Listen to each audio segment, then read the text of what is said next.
Rugby union fans love to call rugby league simple, but that is hilarious coming from a sport where half the audience spends the entire match waiting for the referee to explain what just happened. League gives you 6 tackles, speed, violence, skill, and consequences. Union gives you a collapsed scrum, a penalty advantage, 3 minutes of confusion, and a bloke named Hugo clapping because his team won a technical infringement nobody in the pub could explain. And that is the difference. Rugby league is a sport. Rugby union is a courtroom with boots. Before we begin, welcome back to Cruel Law, the channel where we dig through the uncomfortable stories, strange histories, and brutal truths that polite people usually try to avoid. If you enjoy videos about sport, culture, violence, history, and the weird dark corners hiding underneath popular games, make sure you like the video, subscribe to the channel, and leave a comment below. It helps the channel grow. It helps more people find these stories, and most importantly, it lets me know which sacred sporting cow needs to be dragged into the street next. And today, that sacred cow is rugby union. Because this video is simple. Rugby league is better than rugby union. There, that is the sermon. And I know the union crowd is already upset.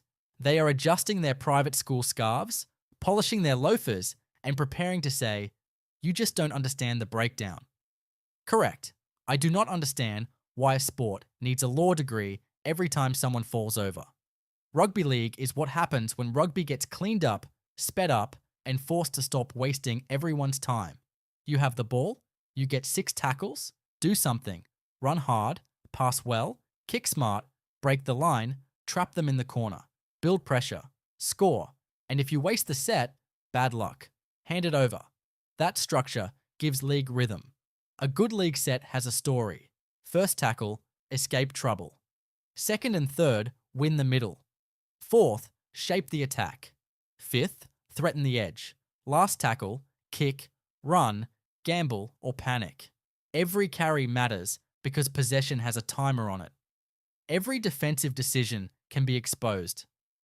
Every tired forward becomes fresh meat. Union, on the other hand, often feels like watching a legal argument slowly become a sport. A player runs. A tackle happens. Bodies pile in. The ball disappears under a mound of forwards. The referee blows the whistle. Everyone looks confused. The commentator says something about not supporting body weight. Then a team gains 40 meters because someone entered the ruck from an angle only a solicitor could identify. That is the first major problem with rugby union. Penalties are not an interruption to the game. They are the game. Union people will say, "No, it's technical." Yes, so is tax law. That does not make it entertaining. A rugby union match can go from open play to collapsed scrum, to penalty to line out, to maul, to penalty advantage, to another kick for touch, to another line out, to another maul, to another penalty. Then someone points at the post and a bloke kicks 3 points while everyone pretends this is tactical genius. Mate, if I wanted to watch territory gained through paperwork, I would attend a council planning meeting. League does not need that level of confusion. It is cleaner. It is faster. It respects the viewer's time. That is why rugby league is a better television product. You can sit down with someone who has never watched the sport before and explain the basics in minutes. 6 tackles. No forward passes. Ground the ball for a try. Kick on the last if you cannot break them. Done. With union, you need a rule book, a glossary, a retired referee, and possibly a priest. Because the ball might be out, but not really out. The tackler might have released, but not clearly. The jackal might be supporting his own body weight, unless his left fingernail grazed the turf. The scrum might collapse because the loose head went in, the tight head went down, or the referee just felt spiritually disappointed. And somehow, after all that, the fans clap. Why? What did they see? Nobody knows. That is why union commentary is full of phrases like dark arts, set-piece dominance, breakdown pressure, and winning the territory battle. These phrases sound intelligent, but half the time they are just polite ways of saying the game has stopped again. League is more honest. If a team is winning the middle, you can see it. If the ruck is fast, you can see it. If a defender is exhausted, you can see it. If a winger is being targeted, you can see it. If a halfback smells blood, you can see it. League exposes weakness. There are fewer places to hide. If you miss a tackle in league, the whole world sees it. If you are lazy getting back into the line, the opposition runs at you. If you cannot defend one-on-one, you become a target. There is no massive rolling maul to bury you. There is no collapsed scrum to rescue you. There is no 3-minute reset to catch your breath. You are exposed in space, under fatigue, against athletes trained to ruin your day. That is real pressure. And Union fans love to use the old insult. League is just 5 hit-ups and a kick. First of all, that line is ancient. It belongs in a museum next to amateurism and wooden grandstands. Second, even if league was 5 hit-ups and a kick, that would still be more watchable than 12 collapsed scrums and a penalty for spiritual side entry. But the insult also misses the point. League's apparent simplicity is what creates the drama. Because teams only have 6 tackles, they have to make decisions quickly. They have to balance safety and risk. They have to earn field position. They have to create shape at speed. They have to defend repeated sets without falling apart. Simple rules do not mean simple tactics. Sometimes simplicity is not a lack of depth. Sometimes simplicity is the reason the depth is visible. Union's complexity often hides the sport from casual viewers. League structure reveals it. Now let's talk about scrums. The rugby league scrum is not sacred. Everyone knows that.